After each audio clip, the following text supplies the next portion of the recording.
Wa qala ta'ala, dan Allah Ta'ala telah berfirman, falamma nasu ma dzukkiru bih anjayna alladhina yanhauna 'anis su' wa akhadna alladhina zalamu bi'adabin ba'isin bima kanu yafsukun. Falamma nasu, maka ketika mereka telah lupa, ini ceritanya Bani Israel ya. Ketika mereka telah lupa, ma perkara dzukiru yang mereka diperingatkan bih dengan ma. Selepas kaum tersebut lupa dengan peringatan yang mereka telah diperingatkan dengannya. Sudah ada amar ma'ruf nahi mungkar kepada mereka, kemudian mereka melupakan amar ma'ruf nahi mungkar tadi, melupakan peringatan-peringatan yang telah mereka dengar. Anjaina, maka kami menyelamatkan alladzina, orang-orang yanhauna, yang mereka melarang anis su'i, dari keburukan.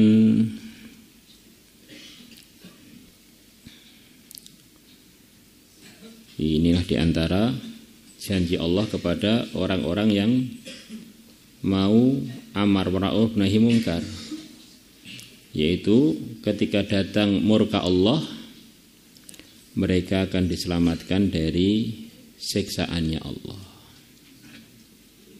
Pimpinannya al-amiruna bil ma'ruf wa nahuna 'anil munkar adalah para anbiya. Maka tidak ada para anbiya yang kena azab.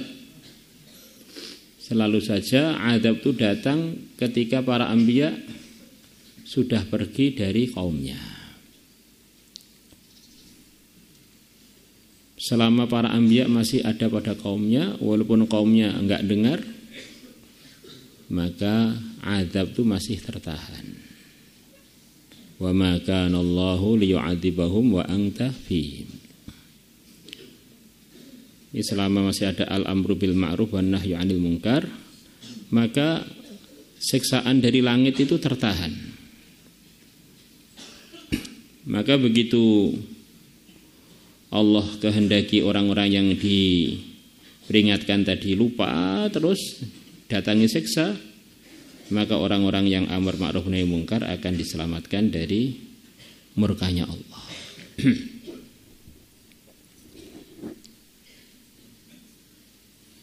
Jadi kata para ulama, kalau ada satu masyarakat di sana terjadi kemungkaran, masyarakat itu terbagi 3 kelompok. Kelompok pertama yang melakukan kemungkaran itu, maka orang ini dalam murkanya Allah, kalau sewaktu-waktu datang siksa, mereka adalah yang pertama kali akan merasakannya. Kemudian yang kedua adalah orang yang al-amru bil ma'ruf wan nahyu 'anil munkar. Al-amir bil ma'ruf wan nahyi 'anil munkar. Dia ini memerintahkan kebaikan, mencegah kemungkaran. Maka orang yang tipe kedua ini begitu datang siksa nanti akan diselamatkan oleh Allah.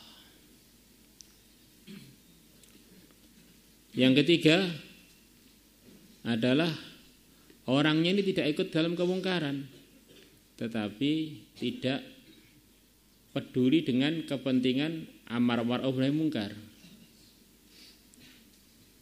Maka orang yang ketiga ini ketika datang siksa, dia akan ikut di dalam siksa tersebut.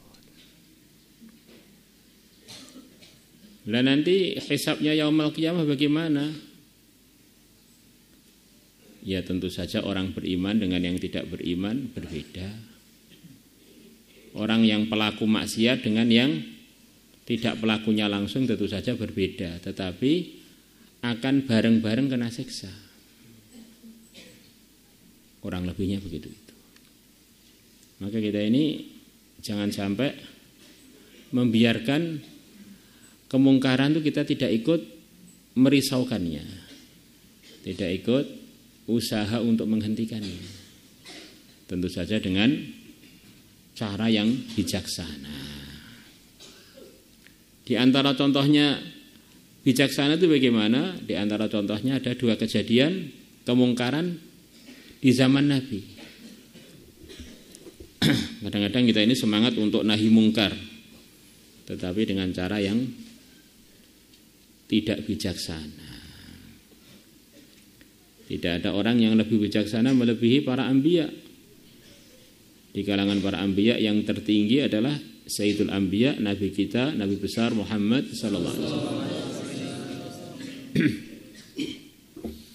Maka kemungkaran itu ya kemungkaran. Kalau terjadi zamannya Nabi, itu kemungkarannya lebih besar. Karena Rasulullah ada kok berbuat kemungkaran. Kemudian kemungkaran itu tambah besar lagi ketika kemungkaran itu dilaksanakan di zaman Nabi di Masjid Nabawi lagi. Itu kemungkaran besar. Dan ada yang lebih besar lagi, sudah zaman Nabi di Masjid Nabawi lagi, di hadapannya Rasulullah lagi. Berarti ini kemungkarannya kan double-double. Ada seorang A'rabi, orang desa, datang ke Madinah. Maka dia masuk Masjid Nabawi. Di depan Nabi, namanya orang desa, lihat masjid itu juga zaman itu terbuat dari tanah. Alasnya dari tanah. Maka Arabi tadi pengen kencing, kebelet nguyuh. Maka di hadapan Nabi langsung dia buka bajunya, langsung kencing. Di kemungkaran di zaman Nabi di Masjid Nabawi di depan Rasulullah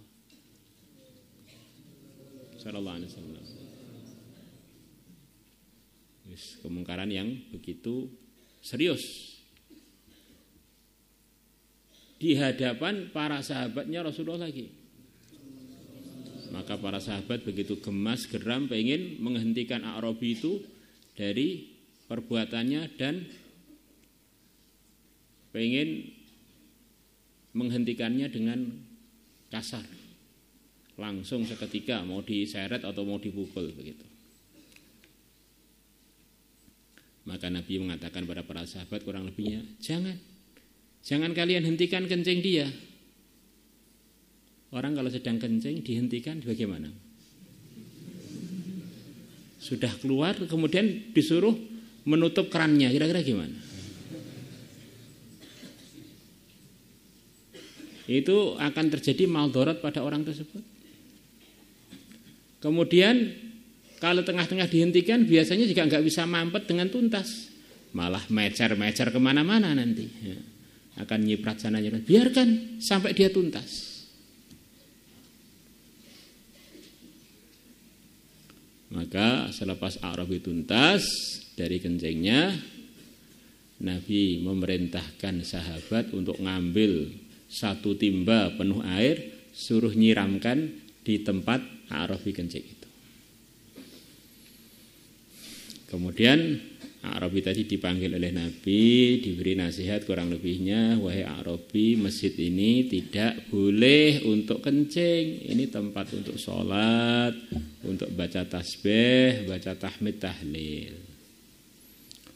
Maka A'rabi melihat semua yang hadir mau mukuli dia, mau menghardik dia dengan kasar, sementara yang bijaksana hanya Rasulullah saja di masjid itu.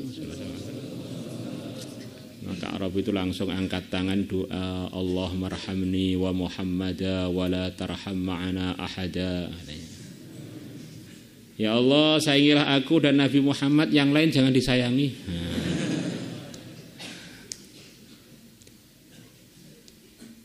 Ini kejadian pertama. Kadang-kadang kita semangat, gempur sing piye. Kamu itu mau amar ma'ruf nahi mungkar dengan bijaksana apa golek marman? Kadang-kadang orang itu pengen golek marman gitu aja. Ya, akhirnya justru kita ini bukan dapat ridhonya Allah, tapi malah menyebabkan orang itu salah paham dengan kebaikan, salah paham dengan agama, salah paham dengan syariat, karena kita nyampaikannya tidak hikmah. Kemudian ketika haji wada. Haji ini dilakukan di bulan mulia. Dilakukan di bulan-bulan mulia. Orang di bulan mulia kalau melanggar, pelanggarannya dosanya lipat. Apalagi kalau bulan mulianya tadi pas 10 Dzulhijjah, tambah mulia lagi. Hari-hari 10 Dzulhijjah. Yang mana setiap harinya harganya seperti 1000 hari. Apalagi kalau 10 Dzulhijjah tadi pas hari Arafah.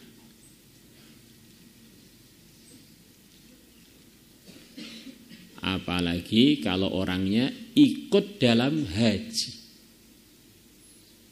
Sudah bulan haram, sudah bulan hari Arafah, dia sendiri ikut haji, sedang wukuf. Kemudian di dekatnya Rasulullah lagi. Jadi di dekatnya Rasulullah melakukan pelanggaran ini di dekatnya Rasulullah. Sudah berapa berarti itu dah. Nabi ketika wukuf di Arafah, beliau memboncengkan sepupu beliau, Fadl ibnu Abbas, saudara laki-lakinya Sayyidina Abbas. Diboncengkan dengan unta beliau bersama dengan beliau. Maka ada seorang wanita yang begitu jelita datang bertanya kepada Rasulullah mengenai manasik haji.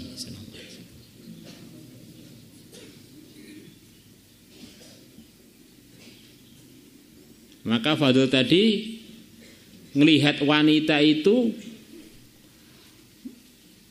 melongo sampai lupa kalau beliau ini di sampingnya Rasulullah, sedang wukuf di Arafah pada 10 wukuf pada hari berapa itu? Hari ke-9 ya, hari ke-9.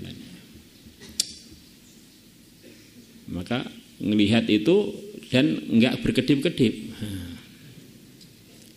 Maka oleh Nabi bukan ditempeleng atau ditendang, tapi mukanya Fadl dipegang kemudian dibelokkan dari melihat wanita itu. Ini perkara yang enggak boleh dilihat oleh Allah. Dibelokkan dari melihat wanita itu. Kan targetnya itu kan nahi anil mungkar, bukan golek mareman toh. Targetnya itu biar orang itu keluar dari kemungkaran. Bukan kagetnya biar orang jadikan sansak, atau targetnya biar latih pukulan saya sudah seperti pukulannya Habib Nur Muhammadov atau belum. Bukan begitu. Jadi bijaksana ud'u ila sabili bil hikmah itu diantara contohnya begitu. Kadang-kadang orang bilang ini jamaah tabligh ini kok enggak ada nahi mungkarnya, hanya amar ma'rufnya. Loh, kamu memahami nahi mungkar itu bagaimana? Kalau memahaminya adalah dengan kekasar, pemahamannya hanya dengan kekasaran solusi semua nahi mungkar, itu malah mungkin dicari contohnya zaman Nabi malah sulit. Orang itu berbuat kemungkaran itu menggunakan waktu. Manusia ini kan dimasukkan oleh Allah dalam makhluknya yang bernama waktu, digiring waktu. Wal asr, demi masa. Maka orang itu berbuat kebaikan ataupun berbuat keburukan mesti menggunakan waktu. Maka kalau waktunya kita minta untuk taat, dia gak punya kesempatan untuk maksiat. Jadi di dalam ngajak orang kepada ketaatan itu sudah menghalangi dia dari kemungkaran. Itulah diantara makna tersirat dari firman Allah, ja'al haqqu wa zahaqal batil. Kalau perkara benar sudah datang, mendatangi tempat kebatilan, maka kebatilannya akan hancur karena memang tempatnya sudah ambil oleh kebenaran tadi. Ya, kalau orang itu sudah kita ambil dari tempat kemaksiatannya, kita masukkan masjid, kan dia jadi sulit untuk melakukan kemungkaran. Maka kalau ada orang tanya, loh, kamu memahami nahi mungkar itu bagaimana sih? Mukul orang, ngancam orang, bakar rumahnya orang, bagaimana? Lafadznya aja loh, menghalangi dari kemungkaran. Menghalangi kan begitu luas. Kalau orangnya sudah kita ambil waktunya, bagaimana bisa berbuat kemungkaran? Wong waktunya sudah habis untuk kebaikan. Bagaimana? Jadilah orang cerdas. Nah, kalau tempat-tempat kemaksiatan nggak perlu dihancurkan. Kalau orang di dalamnya itu semuanya sudah kita ambil waktunya untuk kebaikan, tempat itu bisa kita jadikan tempat-tempat kebaikan. Kalau memang sesuai. Gereja-gereja jadi masjid. Nah, karena yang di dalam gereja sudah khurut 4 bulan semua. Umpamanya begitu tuh. Jadi orang itu jadilah orang cerdas. Tapi kalau kita ini mengarahnya hanya solusi itu hanya menghancurkan. Solusi nahi mungkar itu harus menghancurkan, menyegel tempat. Nanti orangnya akan cari tempat lain. Tapi kalau pelakunya itu kita ambil waktunya, maka dia nggak punya kesempatan lagi untuk berbuat kemungkaran. Maka jangan sampai kita ini tertipu dengan istilah melarang kemungkaran, terus kita gambarkan itu adalah mesti dengan metode kekerasan, metode penghancuran, metode penyegelan. Itu pemikiran yang terlalu sempit. Tanpa kita nafikan, mungkin aja di satu tempat hikmahnya begitu itu, mungkin aja. Tapi secara umum memahami nahi mungkar itu luas. Sebagaimana yang telah dicontohkan dalam 2 kejadian tadi oleh yang mulia Nabi besar Muhammad sallallahu alaihi wasallam. Wa akhadna alladhina zalamu bi'adzabin ba'isin bima kanu yafsuqun. Wa akhadna, dan kami mengambil alladzina zalamu, orang-orang yang berbuat kezaliman, bi'adzabin ba'isin, dengan siksa yang keras. Di antara artinya ba'is itu keras. Bima kanu yafsuqun, dengan sebab kefasikan mereka, bifiskihim. Bima, dengan sebab perkara kanu yang adanya mereka, yafsuquna, mereka berbuat kefasikan, dengan sebab kefasikan mereka, dengan sebab pelanggaran mereka.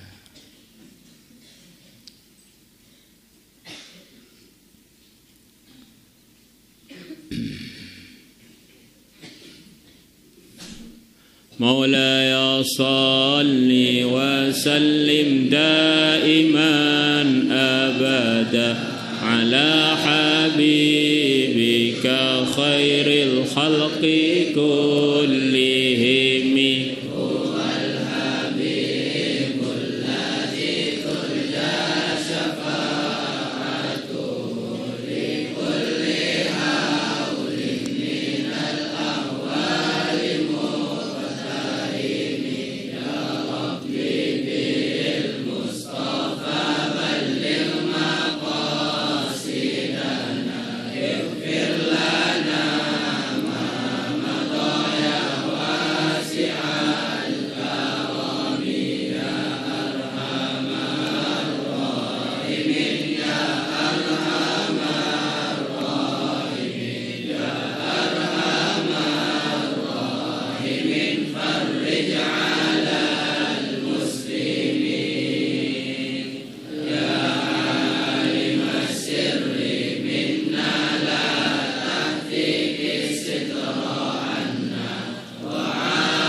Salatullah